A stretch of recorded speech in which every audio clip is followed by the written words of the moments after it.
Kerugian militer yang dialami tentara Israel terus berlipat ganda seiring meluasnya serangan pasukan perlawanan. Ratusan pasukan pendudukan pun mengancam akan mundur dari kedinasan jika pemerintah tidak segera menyetujui pertukaran tahanan perang. Dilaporkan lebih dari 140 tentara cadangan militer Zionis telah menandatangani surat yang ditujukan kepada Perdana Menteri Israel Benjamin Netanyahu dan Menteri Pertahanan Yoav Gallant.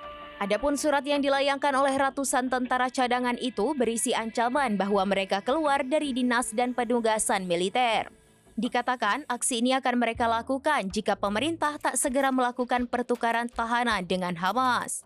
Tak hanya itu, mereka juga meminta agar tentara perlawanan yang ditangkap Israel segera dikembalikan. Mengutip Tribunnews.com pada Selasa 29 Oktober 2024, beberapa tentara ini bahkan mengaku telah mencapai titik amarah serta putus asa dan memutuskan untuk menghentikan dinas mereka.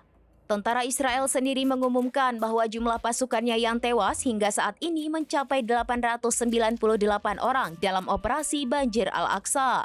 Selain itu, seorang analis surat kabar Zionis Haaretz, Amos Harel mengungkapkan prediksinya terkait kondisi tentara Israel.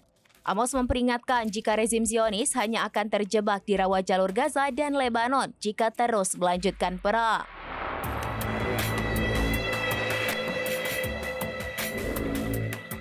Download Tribun X sekarang, menghadirkan lokal menjadi Indonesia.